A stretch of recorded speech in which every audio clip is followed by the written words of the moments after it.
नमस्कार. 1930 साली चिपळुणातल्या विनायकरावांनी आपल्या स्वतःच्या हिमतीवर आणि जेमतेम 200-250 रुपयाच्या भांडवलावर चिपळुणाच्या बाजारपेठेमध्ये किराणा मालाचं दुकान सुरू केलं. त्याच्या आधी काही वर्ष हे विनायकराव मुंबईला गोवर्धन दास नावाच्या एका व्यापाऱ्याकडे लिहिणं करायचं काम करत होते. आजच्या भाषेमध्ये ज्याला आपण अकाउंटन्सी म्हणतो, त्यावेळेला 1930 सालामध्ये त्याला व्यापाऱ्याकडचं लिहिणं असं म्हणत असत. गोवर्धन दासांची मुंबईच्या गिरगाव भागामध्ये 2 आणि दादरच्या पोर्तुगीज चर्च जवळ 1 असे किराणा मालाची 3 दुकानं होते आणि या तिघांचा एकंदर जो आवाका होता तो त्यावेळेला सुद्धा काही लाखांच्या आसपास होता. विनायकराव या तिन्ही दुकानांचे सगळे हिशेब टिशेब मन लावून लिहित होते आणि त्याच वेळेला त्या दुकानातून होणारा आणि वाढत जाणारा फायदा विनायकराव आपल्या नजरेने टिपून घेत होते, मनामध्ये कायमसाठी कोरून ठेवत होते. अशीच काही वर्ष लिखाणाचं म्हणजे हिशेब लिहिण्याचं काम केल्यानंतर विनायकरावांना वाटायला लागलं की आपण हे आपल्या मूळ गावी म्हणजे चिपळुणामध्ये जाऊन असंच एखादं किराणा मालाचं दुकान सुरू करायला हवं आणि याच्यामध्ये जो फायदा आहे तसाच आपणही मिळवायला हवा. कारण नुसतं नोकरी करत राहून आपला फार काही मोठा उत्कर्ष होणार नाही हे तोपर्यंत विनायकरावांच्या ध्यानामध्ये आलेलं होतं आणि म्हणून 1930 सालाच्या थोडं आधी गोवर्धन शेठना सांगून त्यांचे आशीर्वाद घेऊन या विनायकरावांनी मुंबई सोडले आणि 1930 साली किराणा मालाचं दुकान चिपळुणामध्ये बाजारपेठेमध्ये सुरू केलं. 1930 सालाच्या काळामध्ये दुकान किती मोठं आहे हे जेव्हा एकमेकांना सांगायचं असे तेव्हा लोक एक वेगळीच भाषा वापरत असत. बाबा, बुल्या रावतचं दुकान हे 8 फळ्यांचं आहे, बाबू बोकिलाचं दुकान हे 4 फळ्यांचं आहे. आता 4 फळ्या, 3 फळ्या, 8 फळ्या म्हणजे दुकान रात्री बंद करताना एका पाठोपाठ एक फळ्या लावून ते दुकान बंद केलं जात असे आणि मग सगळ्यांच्या वर आडवी एक लोखंडी पट्टी टाकून त्याला कुलूप घातलं जात असे. सर्वसाधारणपणे दुकानाच्या जेवढ्या उंची असेल तेवढ्या उंचीच्या आणि साधारणपणे 2.5-3 फूट रुंदीच्या या फळ्या असत आणि या फळ्या मोजून त्या दुकानाचा आकार तेव्हा सांगितला जात असे. विनायकरावांनी 1930 साली जे दुकान सुरू केलं ते मुळात 4 फळ्यांचं होतं, पण जसा लौकिक व्यापार फायदा वाढत गेला तसा तसा या दुकानाचा विस्तारही होत गेला आणि 1940-45 साल उजाडेपर्यंत बाजारपेठेमध्ये विनायकरावांचं जे दुकान होतं ते 8 फळ्यांचं झालेलं होतं. 5.5 फुटाची उंची, स्वच्छ गोरा वर्ण, धारदार नाक आणि अतिशय मिठास वाणी या कौशल्याबरोबरच एकंदर दुसऱ्याची परिस्थिती पाहून त्याला जशी जमेल तशी आपल्या पद्धतीने मदत करण्याची वृत्ती विनायकरावांची होती आणि त्यामुळे त्यांच्या दुकानाची पायरी चढून आलेलं गिऱ्हाईक कायमचं त्यांच्या दुकानाशी स्थिरावत असे. एकदा त्यांच्याकडून माल नेलेला माणूस मग दुसऱ्या कुठच्या दुकानाची पायरी त्याच्या आयुष्यात तरी कधी चढत नसे. 1940-45 साल होतं, मग स्वातंत्र्याचे वारे आले. स्वातंत्र्यानंतर लोकांच्या हातामध्ये बऱ्यापैकी पैसा खेळायला लागला आणि 1950 साल येईपर्यंत विनायकराव आपल्या चिपळुणामध्ये एक तालेवार व्यक्ती किंवा धनवान व्यक्ती म्हणून नावारूपाला आलेले होते. विनायकरावांना 2 मुलगे होते, एक संजय आणि धाकटा उदय. दोघेही शाळकरी असताना त्यांचं शाळेमध्ये कधी लक्ष लागलं नाही आणि घरची तशी श्रीमंती, रोजच्या रोज येणारा पैसा यामुळे आपण शिकून सवरून मोठं होऊन नंतरच आपला भाग्योदय होणार आहे असं काही वाटायचं या संजय किंवा उदयला कारण नव्हतं. एकंदर त्यांचा वकूफ बघून विनायकरावांनीही फार शिकण्यासाठी त्यांचे कधी पाठ शिवणीचा खेळ त्यांच्याबरोबर केला नाही, त्यांना दट्ट्या दिला नाही, कारण तोपर्यंत दुकानामध्ये स्थिरावलेले विनायकराव एक आडाखा किंवा गणित मनाशी मांडून चाललेले होते की उद्या शिकून सवरून आपले मुलगे जरी मोठे झाले नाहीत तरी या दुकानामध्ये काम केल्यानंतर त्यांना आयुष्यात कधी काही कमी म्हणून पडणार नाही. त्यामुळे फारसं लक्षण शिक्षणामध्ये न देता हे संजय आणि उदय नावाचे विनायकरावांचे दोन मुलगे 2-2, 3-3 वेळेला वाऱ्या करून कसेबसे मॅट्रिक पास झाले आणि नंतर विनायकरावांच्या देखरेखीखाली त्यांच्या स्वतःच्या दुकानामध्ये इमाने इतबारे काम करायला लागले. आता एकाच्या ऐवजी 3 जण तिथे झाल्यानंतर विनायकरावांनी आपल्या वाढता होणारा जो व्याप होता त्याची शिस्तशीर अशी विभागणी केली. आपल्याकडे काही गोष्टी ठेवल्या, खरेदी करायचं काम मोठ्या संजयला दिलं आणि दुकानाची एकंदर टापटीप रोजचा हिशेब हे सगळं धाकट्या उदयच्या गळ्यात बांधलं. तरीही रोज वेळच्या वेळी सकाळी दुकान उघडण्यासाठी या 2 मुलांच्या आधी विनायकराव बाजारपेठेमध्ये पोहोचत असत. होता होता काळचक्र वाघाने पुढे पुढे जात होतं आणि मग 1952 साली मोठ्या संजयचं आणि 54 साली धाकट्या उदयचं लग्न झालं. लग्न झाल्यानंतर या दोघांच्या 2 बायका म्हणजे विनायकरावांच्या सुना घरामध्ये आल्या. त्याही तशा तालेवार घराण्यातून आलेल्या होत्या आणि साहजिकच आधी भांड्याला भांडं लागायला सुरुवात झाली, मग भांडणं उभी राहिली आणि मग कधी कधी या 2 सुनांचे वाद विकोपाला जातात की काय अशी परिस्थिती विनायकरावांच्या घरामध्ये निर्माण व्हायला लागली. पण आपल्या बापाच्या दबावाखाली असलेले हे 2 भाऊ म्हणजे संजय आणि उदय मात्र आपल्या बायकांच्या झालेल्या भांडणाकडे फारसं कधी लक्ष न देता जास्तीत जास्त आपला वकूफ आणि लक्ष हे दुकानाचा व्यापार आणि फायदा कसा वाढत जाईल याच्याकडे देत होते. आणि त्यामुळे विनायकरावांना एक मानसिक समाधान होतं की आपल्या सुना भांडखोर असल्या तरी मुलगे अजून आपल्या डोळ्याच्या धाकामध्ये आहेत. 1955 साल उजाडलं. सुरुवातीचे काही दिवस गेले, मकर संक्रांत गेली आणि त्याच्यानंतर मोजवून 5व्या दिवशी विनायकरावांचा वरचा श्वास वर आणि खालचा श्वास खाली झाला. आता त्यावेळेला आजच्या भाषेमध्ये आपण ज्याला हार्ट अटॅक म्हणतो किंवा सडन डेथ म्हणतो तसा काही प्रकार जेव्हा होत असे तेव्हा त्यावेळेच्या एकंदर लोकांच्या पद्धतीप्रमाणे त्यांना असलेल्या माहितीप्रमाणे हार्ट अटॅक हे नाव कुणीही ऐकलं नसल्यामुळे त्यावेळेला असं पटकन बोलता बोलता जर एखादा माणूस गेलं तर त्याला म्हणत असत, बाबा या माणसाचं वरचा श्वास वर झाला आणि खालचा श्वास खाली राहिला. मोजून संक्रांतीनंतरच्या 5व्या दिवशी सकाळी आपल्या घरातून नेहमीप्रमाणे दुकान उघडायला जात असताना वाटेमध्ये थोडीशी चक्कर किंवा भोवळ आल्याचं निमित्त झालं. विनायकराव रस्त्यामध्ये कोसळले. त्यांना ओळखणारे अनेक होते. ते चारी बाजूनी धावत आले. त्यांनी मग विनायकरावांना जवळच्या साने डॉक्टरांच्या दवाखान्यात नेलं. पण साने डॉक्टरांनी हाताची नस बघून सांगितलं की सगळं संपलं आहे. चटका लावणारा किंवा खेळ ऐन रंगामध्ये आलेला असताना विनायकरावांचा असा मृत्यू झाला आणि त्याचं सावट पुढचे काही महिने या उदय आणि संजयच्या मनावर होतं. दुकान एखाद्या यांत्रिक मानवासारखं ते चालवत होते, पण जागोजागी क्षणोक्षणी त्यांना दुकानामध्ये बसलेले विनायकराव दिसत असत आणि मग त्यांचा जीव गोळा होत असे. हळूहळू तेही दिवस मागे पडले. आता सुनांच्या वर दाब ठेवणारं घरामध्ये कोणी नव्हतं.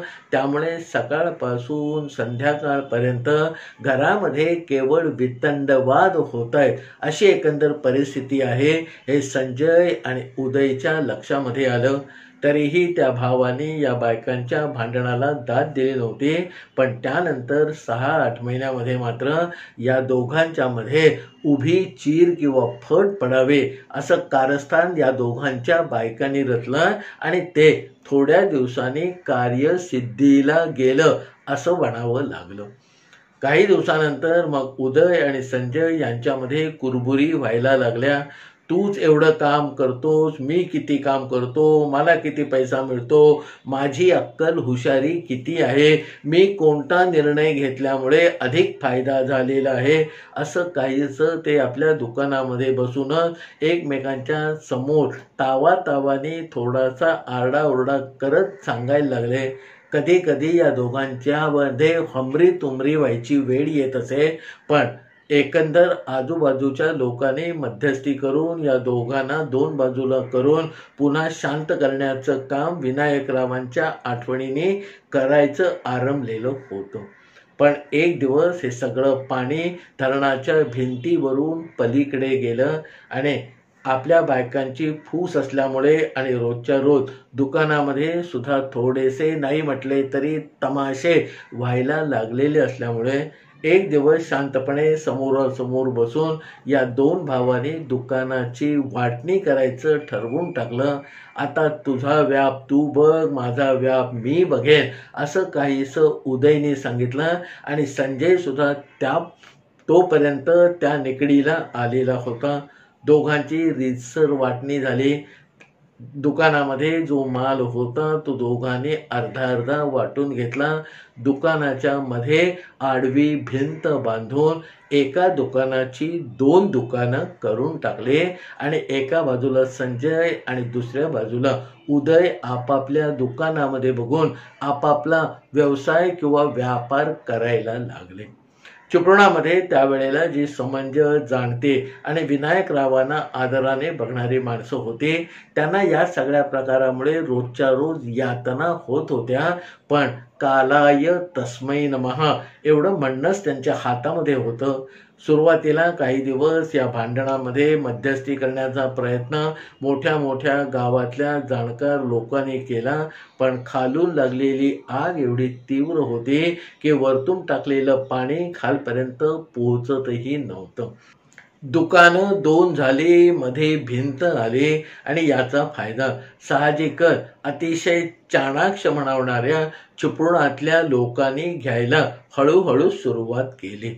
एका दुकानामध्ये जायचं, तिथे एखाद्या वस्तूचा भाव करायचा किंवा नुसतं टंगळमंगळ करायचे. मग त्या दुकानातून बाहेर पडून दुसऱ्याच्या दुकानात म्हणजे दुसऱ्या भावाच्या दुकानात जायचं आणि तिथे आपल्याला हवी असलेली वस्तू पडत्या भावामध्ये मागायला सुरुवात या आलेल्या गिऱ्हाईकांनी केली. विनायकराव जेव्हा होते त्यावेळेला त्यांचे व्यवसायाचे म्हणून काही तत्व होते आणि ठराविक गोष्टी ठराविक पद्धतीने आणि ठराविक किमतीलाच विकल्या गेल्या पाहिजेत असा विनायकरावांचा एक दंडक होता. विनायकरावांकडे असंच एक गिऱ्हाईक त्यांना शेंडी लावायसाठी जेव्हा गेलं तेव्हा त्या गिऱ्हाईकाने विनायकरावांना एकदा विचारलं होतं की भाऊ या नारळाचे किती पैसे होतात. त्यावर मग विनायकरावाने तो नारळ हातात घेऊन आपल्या मनामध्ये काहीतरी गणित मांडून सांगितलं की बाबा या नारळाचे 3 आणे होतात. आता 3 आणे होतात म्हटल्यावर अंगावर पाल पडल्यासारखं ते समोरचं गिऱ्हाईक चपापलं असं त्याने दाखवलं, त्याचे ऍक्टिंग केली आणि म्हणाले भाऊ तुमच्याकडे खूप महाग आहे. अहो शेजारच्या बुल्या राऊताकडे हा नारळ 2.5 आण्याला मिळतो. आता शेजारच्या बुल्या राऊताकडे हा नारळ 2.5 आण्याला मिळतो असं म्हटल्यावरही विनायकराव बिलकुल हवालदिल किंवा गडबडले नाहीत. त्यांनी सांगितलं हे बघ बाबा, तू मला सांगतोयस की शेजारच्या बुल्या राऊताकडे हा नारळ 2.5 आण्याला मिळतो. त्याच्यावर मी तुला सांगतो की जर तू रत्नागिरीला गेलास तर हा नारळ तुला कदाचित 2 आण्याला मिळेल आणि तू केरळामध्ये गेलास तर हा नारळ तुला फुकट मिळेल, पण माझ्या दुकानातून तुला नारळ घ्यावाचला तर 3 आणे मोजायला लागतील. असं म्हणून आपल्या हातातला नारळ परत त्या गोणीमध्ये टाकून आपल्या जागेवर बसायसाठी विनायकराव निघून गेले. आलेल्या गिऱ्हाईकाने गुपचूप 3 आणे देऊन तो नारळ घेतला आणि दुकानातून पोबारा केलं. विनायकरावांचा हा असलेला खडा दंड नंतरच्या काळामध्ये कुठेतरी डामडौल व्हायला लागला. एखादं गिऱ्हाईक उदयच्याकडे जाऊन सांगत असे की बाबा अमुक अमुक डाळ कशी दिली. उदयने सांगितलं की बाबा ती डाळ 8 आणे किलो आहे. तर मग ते गिऱ्हाईक सांगत असे की अहो तुम्ही 8 आणे म्हणताय, शेजारचे संजय भाऊ तर ही डाळ 6 आण्याला विकतात. आता शेजारचा संजय 6 आण्याला विकतोय हे गिऱ्हाईकाने सांगितल्याबरोबर उदयचा तिळपापड होत असे आणि मग तो सांगे की तू माझ्याकडनं 5 आण्याला घेतोस का. गिऱ्हाईक 5 आण्याला ती डाळ घेऊन निघून जात असे. असंच करता करता एकतर गिऱ्हाईक तेवढीच होती, पण ती आता 2 दुकानामध्ये विभागली होती. संजय आणि उदय एकमेकांच्या वर कुरघोडी करायला लागलेले होते आणि साहजिकच त्यांच्याकडे येणारा एकंदर व्यापार उदिमाचा जो ओघ होता तो हळूहळू आटायला लागलेला होता. त्याच वेळेला या एकंदर विनायकरावांच्या दुकानाची दुरावस्था किंवा मध्ये भिंत पडून जी 2 दुकानं झालेली होती त्यामुळे चिपळुणातले काही लोक खरोखरच खंतावलेले होते. आणि त्याच्यामध्ये ज्यांना खूप जास्त खंत वाटली असे एक PWD मध्ये सर्वेअर म्हणून काम करणारे होते यशवंत दिनकर करमरकर. आता करमरकर हे विनायकरावांचे स्नेही होते. बरीच वर्ष त्यांच्याबरोबर त्यांच्या बोलाचाली भेटीगाठी होत्या. घरातल्या माणसा इतकंच नातं विनायकराव आणि या करमरकरांमध्ये निर्माण झालेलं होतं आणि पुढच्या 2 मुलांनी हे जे काही आक्रीत घडवून आणलेलं होतं ते या विनायकरावांच्या पश्चात या करमरकरांना अतिशय क्लेशदायक असं वाटत होतं. पण प्रत्यक्ष पुढे जाऊन करता काही येईल अशी मात्र परिस्थिती या करमरकरांची नव्हती. असेच दिवस जात असताना या करमरकरांकडे एकदा देवरुख जवळ असलेल्या निव गावाचे खोत काही कामासाठी आले. आता निव्याच्या खोतांचा आणि करमरकरांचाही तसाच स्नेह आणि काहीसा गौरव होता. निव्याचे खोत जेव्हा संगमेश्वर किंवा चिपळुणामध्ये येत असत तेव्हा चिपळुणामध्ये आल्यानंतर ते आपला डेरा या करमरकरांकडे टाकत असत. चिपळुणामध्ये जी काही खोतीची, भातीची, शेतीची किंवा स्वतःची कामं असत ते हे निव्याचे खोत चिपळुणामध्ये शांतपणे फिरून एक एक काम मार्गी लावत असत आणि मग सगळी कामं झाल्यानंतर पुन्हा करमरकरांना आशीर्वाद देऊन त्यांचे आभार मानून परत निव्याला निघून जात असत.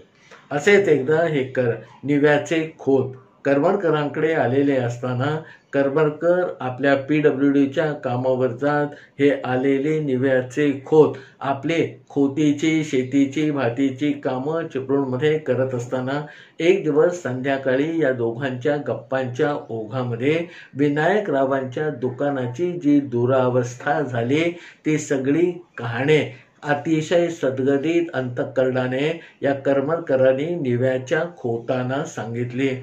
आता चांगलं चालणारं दुकान केवळ आपापसातल्या दुहीमुळे या 2 भावांनी वाटून घेतलेलं आहे आणि धंद्यावरच नव्हे तर एकंदर त्यांच्या घराच्या प्रत्येक गोष्टीवर याचा खोल असा नकारात्मक परिणाम झालेला आहे. हे सगळं करमरकरांनी या निव्याच्या खोतांना सांगितलं.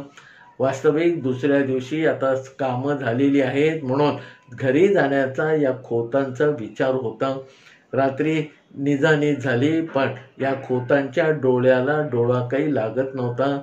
आपण या विनायकरावांना कधी बघितलं नाही. त्यांचे संजय आणि उदय नावाचे जे कोण 2 मुलगे आहेत त्यांनी दुकानं वाटून घेतलेली आहेत. त्यांचा आज तागायत आपला कधी संपर्कही आलेला नाही. असं न वाटता या निव्याच्या खोताना वाटायला लागलं की विनायकराव नावाच्या व्यक्तीने उभारलेलं हे सगळं दुकान आता संजय आणि उदय यांच्या आपापसातल्या भांडणामुळे कदाचित दाही दिशा विस्थापित होण्याच्या मार्गाला आहे, तेव्हा आपल्याला काहीतरी करायला पाहिजे असं या निव्याच्या खोताना वाटायला लागलं. दुसऱ्या दिवशी सकाळ झाली. करमरकर आपला सगळा सकाळचा काम उरकून आपल्या ऑफिसमध्ये जायला लागले. तेव्हा तिथे बसलेल्या त्यांच्याच घरामध्ये असलेल्या खोतानी या करमरकरांना थोडंसं अडवलं आणि सांगितलं की करमरकर, आज मला तुमच्या बरोबर चिपळुणाच्या बाजारपेठेमध्ये 2-4 कामं आहेत, ती उरकूया आणि मग तुम्ही जमलं तर हापिसात तुमच्या जा, नाहीतर एक दिवसा दांडी मारून टाका, ऑफिसला आज जाऊ नका. निव्याच्या खोतांचा शब्द ओलांडणं करमरकरांना शक्य नव्हतं. ते म्हणाले, हो आपण जाऊया, तुम्ही म्हणाल ती तुमची सगळी कामं आज उरकून टाकूया. जिथे कुठे मला तुम्हाला मदत करायची असेल ते तुम्ही फक्त सांगा, मी आजचा दिवस तुमच्यासाठी वेगळा काढतो. असं सगळं सांगितल्यानंतर मग ही जोडगोळी म्हणजे निव्याचे खोत आणि चिपळुणातले PWDचे चीफ सर्वेयर करमरकर असे दुपारी 11 वाजण्याच्या सुमारास आपल्या घरातून निघाले. सगळ्यात पहिल्यांदा खोताने चिपळुणामध्ये जी कपड्यांची बाजारपेठ होती तिथे या करमरकरांबरोबर आपली धाव ठोकली आणि स्वतःसाठी एक अतिशय उंची म्हणावे असे कपडे खरेदी करायला सुरुवात केली. निव्याच्या खोताने आपल्यासाठी अतिशय महागडी अशी 12 बंदी, डोक्यावर बसेल अशी एक पगडी, नवीन कोरं करकरीत अरविंद मिलचं धोतर आणि नवीन वहाणा अशा सगळ्या या करमरकरांच्या जोडीने चिपळुणाच्या बाजारात फिरून वेगवेगळ्या ठिकाणी जाऊन भावताल करून स्वतःसाठी खरेदी केल्या. आणि मग ते करमरकरांना म्हणाले की आता आपण बहादूरशाह नाक्यावरती जाऊया. त्यावेळेला बहादूरशाह नाका हा चिपळुणाच्या बाहेरच्या अंगाला नवीन वस्ती वसत चाललेला होता आणि त्यावेळेला तिथे ऊसाचा रस फार चांगला मिळत असे. म्हणून करमरकरांना वाटलं की निव्याच्या खोताना ऊसाचा रस प्यायची बहुतेक तलफ आलेली आहे आणि म्हणून ते आपल्याला या बहादूरशाह नाक्याकडे घेऊन चालले. फारसं मनात आलेलं फारसं त्याचा खुलासा करून न घेता करमरकर आणि निव्याचे खोत हे चालत चालत बहादूरशाह नाक्यापर्यंत पोहोचले आणि आता ऊसाच्या गुऱ्हाळाकडे जाणार तेवढ्यात निव्याच्या खोताने रस्ता बदलला आणि ऊसाचं गुऱ्हाळ डाव्या बाजूला टाकून हे निव्याचे खोत उजव्या बाजूला असणाऱ्या एका गल्लीमध्ये घुसायला लागले. करमरकर थोडे अवाक झाले, पण आपण यांच्याबरोबर आलेलो आहोत आणि यांची सगळी कामं आज करून द्यायचा शब्द आपण दिलेला आहे हे ध्यानात आल्यावर फारशी चिकित्सा न करता करमरकर या निव्याच्या खोताच्या मागोमाग जायला लागले. त्यावेळेला त्या बहादूरशाह नाक्यावर असलेल्या एका गल्लीमध्ये घुंगराच्या काठ्या मिळत असत. आता घुंगराच्या काठ्या म्हणजे त्यावेळेला सर्वसाधारणपणे 4-4.5 फूट लांबीच्या अशा शिसवी काठ्या मिळत असत. त्याला वर एक भोक पाडलेला असे, त्याच्यामध्ये तार होऊन त्याच्यामध्ये पितळी घुंगरू 4 किंवा 5 अडकवलेलं असत. ही काठी वापरायची जी पद्धत होती ती सर्वसाधारणपणे जे त्यावेळचे चिपळुणातले किंवा रत्नागिरी जिल्ह्यातले अंमलदार असे लोक होते त्यांच्याबरोबर असणारे त्यांचे सेवक, पहारेकरी, गडी हे जे लोक असत त्यांच्या हातामध्ये या शिसवी काठ्या असत ज्याला असे घुंगरू लावलेले असत. करमरकरांबरोबर त्या गल्लीमध्ये घुसून ते दुकान शोधून काढून मग या शिसवी 4 घुंगराच्या काठ्या निव्याच्या खोताने खरेदी केल्या आणि मग म्हणाले, करमरकर आता आपलं काम संपलं, इथून आपण तडक घरी जाऊया. तोपर्यंत दुपारचे 4-4:30 वाजत आलेले होते. ही जोडगोळी संध्याकाळी 5 वाजेपर्यंत आपल्या घरी म्हणजे करमरकरांच्या बिऱ्हाडी आली आणि मग जरा हास्य हुस्य केल्यानंतर निव्याच्या खोताने करमरकरांना दुसरी आज्ञा केली की करमरकर उद्या मला 4-5 चांगले तगडे गडी लागतील, तेवढ्यांची सोय करून ठेवा. आता करमरकर हे खोताच्या शब्दाचे बांधील होते.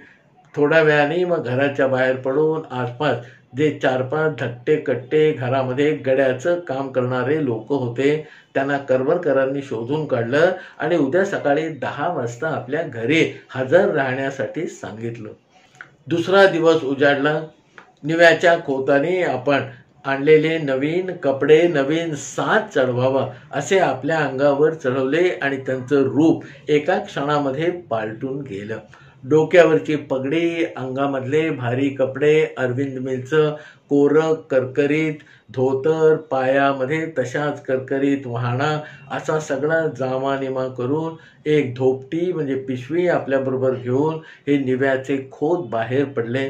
अंगणामध्ये तोपर्यंत करमरकरांनी सांगितलेले 4 गडी त्यांची वाट बघत उभे होते. त्या 4 गड्यांकडे बघून मग या निव्याच्या खोताने आधी 4-4 आणे त्यांच्या हातावर चहा प्यायला म्हणून ठेवले. 4 गडी त्यांच्या हातामध्ये घुंगराच्या काठ्या, सगळे नवीन कपडे धारण केलेले हे निव्याचे खोत आणि त्यांच्याबरोबर त्यांचे मित्र करमरकर, अशी ही सगळी वरात करमरकरांच्या बिऱ्हाडातून निघाले. आणि मग त्या घुंगरांचा आवाज करत करत चिपळुणातल्या लोकांना रस्त्यावरून कोणीतरी मोठी आसामी चाललेली आहे याची बक्कळ जाणीव करून देत देत हे निव्याचे खोत जे निघाले ते थेट उदय आणि संजयच्या दुकानांसमोर येऊन थांबले. आता दुकानांसमोर आल्यानंतर आधी येणारा घुंगरांचा आवाज या दोघांच्या कानापर्यंत पोहोचलेला होता आणि पुढच्या 2 मिनिटांमध्ये एक खोत नावाचा माणूस किंवा खोतासारखा दिसणारा कोणीतरी आसामी, त्याच्याबरोबर 4 धट्टे कट्टे गडी, त्यांच्या हातामध्ये घुंगराच्या काठ्या, आणखीन एक त्याच्याच वयाचा माणूस, हे सगळं बघितल्यानंतर आपल्या दुकानामध्ये आपलं काम करणारे संजय आणि उदय दोघेही थोडेसे अवाक झाले.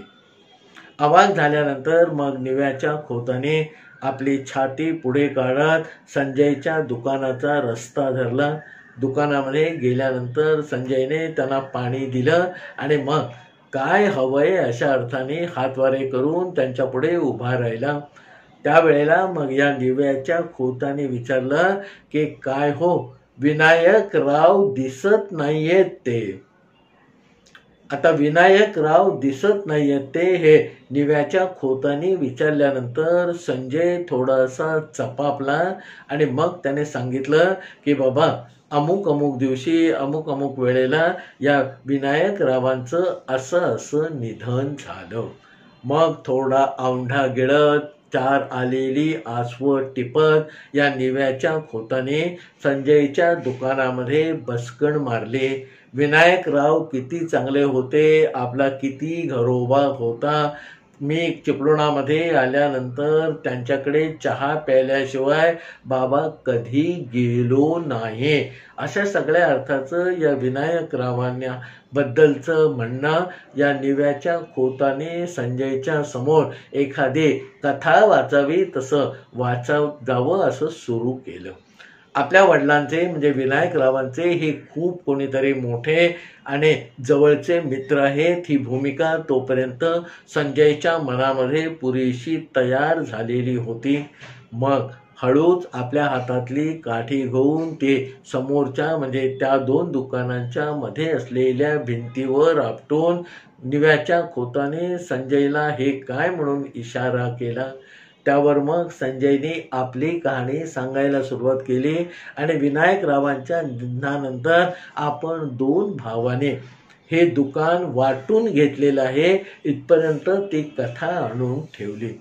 पुन्हा एकदा विनायकरावांच्या आठवणीने निव्याच्या खोताना अतिशय गदगदून आलं. त्यांचा आवाज आणि औंढा कापरा झाला, डोळ्यातून टिपं गळायला लागले आणि ते आपल्या उपरण्याने पुसत निव्याचे खोत मग संजयला म्हणाले की अरे बाबा, मी एका मोठ्या कामासाठी आज विनायकरावांची भेट घ्यायला आलो होतो. गेली अनेक वर्ष माझं काही चिपळुणामध्ये येणं झालं नाही, त्यामुळे विनायकरावांसारखा माझा खास मित्र हे जग सोडून गेला, ती वार्ताही मला आजपर्यंत समजलेली नाही. आता संजय अदबीने उभा राहिला. विनायकरावांकडे नक्की काय काम होतं हे आता ही समोरची आसामी आपल्याला सांगणार आहे हे त्याला कळून चुकलं होतं. तेवढं होईपर्यंत मग या निव्याच्या खोताने आपल्या खिशातून काही पैसे म्हणजे नोटा काढल्या आणि सांगितलं संजयला की बाबा, मी चिपळुणामध्ये आलेला असताना एकदा अशाच अडचणीमध्ये सापडलो आणि तेव्हा विनायकरावांकडून मी 200 रुपये उधार घेतलेले होते, ते आज परत द्यायला मी आलो होतो, पण आज विनायकराव आपल्यामध्ये नाहीत. विनायकराव आपल्यामध्ये नाहीत म्हणून त्यांचा मुलगा म्हणून तू हे 200 रुपये माझ्याकडून स्वीकारावेत, अशा अर्थाने संजयकडे बघत आपल्या खिशातून काढलेले ते 200 रुपये या निव्याच्या खोताने या संजयच्या समोर धरले. संजय हे सगळं बघून थोडासा स्तिमित झालेला होता, पण थोडंसं भानावर येऊन तिथल्या तिथे सावध होऊन संजय या निव्याच्या खोताना म्हणाला की अहो जरा थांबा, आमच्या वडिलांचे हे पैसे आहेत आणि मला एक धाकटा भाऊ आहे शेजारच्या दुकानामध्ये, तो आत्ता आहे, मी त्याला बोलावून आणतो आणि मग तुमच्या समोरच हे 200 रुपये आम्ही 100 रुपये असे वाटून घेतो. एवढं बोलून संजय पटकन आपल्या दुकानातून बाहेर पडला. भिंतीला वळसा घालून शेजारच्या उदयच्या दुकानात गेला आणि पुढच्या 2-3 मिनिटांमध्ये उदयला घेऊन संजय आपल्या दुकानामध्ये आला आणि या निव्याच्या खोतांच्या समोर हे दोघे जण उभे राहिले आणि त्याने मग हातवारे करून एकंदर या निव्याच्या खोतांना दर्शवून दिलं की बाबा, आता विनायकरावांना तुम्ही दिलेले आणि आज तुम्ही जे पैसे परत करायला आलात ते 100 रुपये आम्हाला तुमच्या स्वतःच्या हाताने द्या. निव्याच्या खोताने मग 100 रुपये संजयच्या हातावर आणि 100 रुपये उदयच्या हातावर टेकवले. पुन्हा एकदा विनायकरावांची आठवण आली. त्याने उपरण्याने डोळे पुसले आणि मग त्या दुकानातून ते थेट बाहेर पडले. घुंगूर वाजवणाऱ्या आपल्या 4 गड्यांना घेऊन ते थेट करमरकरांच्या घरी करमरकरांच्या बरोबर आले. त्याच्यानंतर मग काय झालं आहे आणि काय होणार आहे याचा विचार आपण करायचा नाही असं करमरकरांना कुठेतरी वाटून गेलं. कारण काल रात्री बोलताना विनायकरावांना आपण पाहिलेले नाही, संजय उदय कोण आहेत हे तसं आपल्याला माहिती नाही, हे निव्याच्या खोताने करमरकरांना सांगितलेलं होतं. आणि आज त्या संजय आणि उदयच्या दुकानामध्ये जाऊन विनायकरावांच्या आठवणींचे कड काढून आपण विनायकरावांकडनं घेतलेले 200 रुपये या निव्याच्या खोताने त्या 2 मुलांना परत करून आले होते. या सगळ्याचा नक्की काय ठाव ठिकाण आहे ते करमरकरांच्या शक्तीच्या किंवा मनाच्या बुद्धीच्या पलीकडे होतं. संध्याकाळ झाली, जेवणं झाली, रात्र झाली आणि रात्री 9:30 वाजता करमरकरांच्या घराचं दार बाहेरून कोणीतरी ठोठावलं. झोपायला गेलेल्या मंडळीपैकी एकाने ते दार उघडलं. बाहेर संजय आणि उदय उभे होते आणि त्यांनी सांगितलं की आम्हाला करमरकरांना अतिशय तातडीने भेटायचं आहे. आता बाहेर झालेला हा गलबला, दार वाजलेलं, खडी उघडलेली, आतून माणूस गेलेला आणि बाहेरचं सगळं बोलणं आपल्या खोलीमध्ये अंथरुणावर पडून निव्याचे खोत ऐकत होते. आता आपल्याला बाहेर जायचं आहे हे त्याने ठरवलं. आपला सदरा अंगावर चढवला आणि मग ते करमरकरांच्या घराच्या पडवीमध्ये आले. तोपर्यंत करमरकर पडवीमध्ये आलेले होते आणि मगाशी बाहेर उभे असलेले संजय आणि उदय पडवीमध्ये आत येऊन करमरकरांबरोबर सुरुवातीचं काहीतरी बोलणं करायला लागलेले होते. आता ज्यांच्यासाठी आपण शोध घेत आलेले आहोत आणि करमरकरांना सांगून ज्या व्यक्तीला आपल्याला भेटायचं होतं ते म्हणजे आपल्या वडिलांचे, विनायकरावांचे जुने मित्र, तेच असे अचानकपणे समोर आलेले बघून संजय आणि उदय यांनी पटकन जाऊन या दिव्याच्या खोतांचे पाय धरले आणि त्यांच्या डोळ्यातून आसवांच्या धारा सुरू झाल्या. एका हाताने संजयला आणि दुसऱ्या हाताने उदयला उठवत मग या दिव्याच्या खोताने त्यांच्याकडे फक्त बघायला सुरुवात केली. त्यांना दोघांना म्हणजे संजय आणि उदयला काहीतरी खूप सांगायचं होतं, पण त्यांच्या तोंडातून शब्द बाहेर पडत नव्हते. तेवढ्यात उदयने एक मोठा आवंढा गिळला. डोळ्यामधून पडणारं पाणी जरासं दूर केलं आणि निव्याच्या खोताना फक्त काही शब्द तो बोलला. उदय म्हणाला की अहो, उद्या सकाळी आम्ही आमच्या दुकानामधली भिंत पाडून टाकणार आहोत. याच्यापेक्षा एकही शब्द अधिक पुन्हा बोलायची संजय किंवा उदयची ताकदच राहिलेली नव्हती. पुन्हा एकदा निव्याच्या खोताना पायाला हात लावून नमस्कार करून ते तसे तडक घराच्या बाहेर पडले. ते निघून गेल्यानंतर मग करमरकर मंडळी आणि निव्याचे खोत पुन्हा एकदा पडवीमध्ये गप्पा मारायला बसले आणि मग करमरकरांनी या निव्याच्या खोताना सरळ सरळ प्रश्न विचारला की बाबा, खरं तर आज सकाळी तुम्ही निव्याला परत जाणार होता, ते गेला नाहीत. आज बाजारामधून उंची कापडं आणली, घुंगराच्या काठ्या आणल्या, गड्यांना घेऊन तुम्ही दुकानामध्ये गेलात. तिथे विनायकरावांच्या नावाने कड काढले. वारंवार उपरण्याने डोळे पुसून विनायकरावांकडनं घेतलेले 200 रुपये तुम्ही त्या मुलांना परत दिलेत. आणि हे सगळं विनायकरावांचं तुमचं प्रेम किंवा तुम्ही सांगताय तसे 200 रुपये हे सगळं निखालस खोटं आहे, हे मला पक्क माहिती आहे.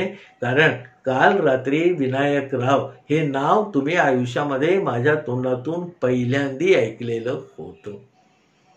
एवढं सगळं भडाभडा बोलणारे करमरकर थोडे शांत झाल्यानंतर निव्याच्या खोताने सांगायला सुरुवात केली की काल संध्याकाळी तुम्ही बोलताना जे विनायकराव, त्यांचं दुकान, दोन्ही मुलं यांच्याबद्दल सांगितलं, ते ऐकून तुम्हाला इतकी वर्ष जसा त्रास होतोय तसाच त्रास मला रात्री झाला आणि या दोघांना काही करून एकत्र परत आणलं पाहिजे असं मला प्रकर्षाने वाटायला लागलं. आणि म्हणून तुम्ही आज मगाशी जे सकाळपासून मी केलेले उपद्व्याप सांगताय त्या उपद्व्यापांचा एक नवा खेळ मी मांडला. आणि आत्ताच उदय आणि संजय तुमच्या आणि माझ्या समोर सांगून गेले की उद्या सकाळी आमच्या 2 दुकानामध्ये असलेली भिंत आम्ही पाडून टाकणार आहोत. माझं या ठिकाणचं काम संपलेलं आहे. आता खरोखरच उद्या सकाळी मी निव्याला निघून जाणार आहे. तरीही करमरकरांच्या मनामध्ये काही प्रश्न अनुत्तरित होते. त्याच्यावर मग या खोतानी, निव्याच्या खोतानी सांगितलं की आज रात्री ते येणार किंवा उद्या भिंत पडणार याची मला पूर्ण खात्री होती.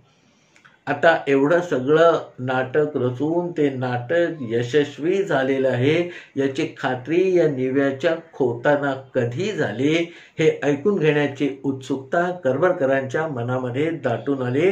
आणि सरळ सरळ त्यांनी विचारलं की काय हो, तुम्ही हे सगळं जे घडवून आणलं त्याला 100% यश येणार आहे हे तुम्हाला दुपारीच कसं काय कळलं? त्यावर निव्याच्या खोताने शांतपणे सांगितलं की हे बघा, मी जेव्हा 200 रुपये संजयला देऊ केले तेव्हा त्या दोघांमध्ये असलेली अडी किंवा तिरसटपणा किंवा एकंदर मारलेली गाठ खरोखरच भक्कम असते. तर आपल्या बापाने दुसऱ्याला दिलेले आणि आज परत आलेले पैसे न बोलता संजयने घेतले असते आणि आपल्या खिशात टाकले असते. पण त्या विनायकराव नावाचे जे कोणी होते त्यांची पुण्याई आजही शिल्लक आहे, कारण संजयने आपल्या धाकट्या भावाचा वाटा स्वतःहून वेगळा काढला, त्याला बोलावून आणलं, माझ्याकडूनच त्याला 100 रुपये देववले. त्या क्षणी मला लक्षामध्ये आलं की ही भिंत जरी असली तरी या दोघांच्या मनामध्ये अजूनही इकडून तिकडे वारे जात आहेत.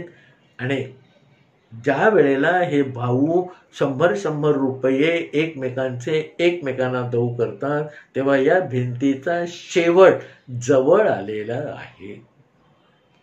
सत्य हे कल्पनेपेक्षा अद्भुत असतं, या माझ्या ठाम विचारांना बळकटी देणारी चिपळुणामध्ये घडलेली ही एक गोष्ट मी आपल्या समोर सांगितली. आता याच्यामध्ये करमरकर नावाचे विनायकरावांच्या दुकानाच्या एकंदर दुरवस्थेमुळे व्याकुळ झालेले जे कोणी यशवंत दिनकर करमरकर होते ते माझे आजोबा म्हणजे माझ्या आईचे वडील आणि निव्याचे खोत जे करमरकरांकडे येऊन राहत होते आणि त्याने दुकानाच्या मध्ये उभारली गेलेली भिंत पाडण्याचं काम केलं, तेही माझे आजोबा म्हणजे पांडुरंग श्रीधर केतकर. माझ्या 2 आजोबांनी विनायकरावांचं दुभंगलेलं दुकान परत पहिल्यासारखं वाहतं केलं. या कथेबद्दल आपल्याला काय वाटतं ते नक्की खालच्या कॉमेंट बॉक्समध्ये प्रतिक्रियांच्या रूपाने आपण नोंदवून माझ्यापर्यंत पाठवा ही नम्र विनंती. आपल्याकडून आलेल्या प्रत्येक प्रतिक्रियेचं माझ्याकडून स्वागतच आहे.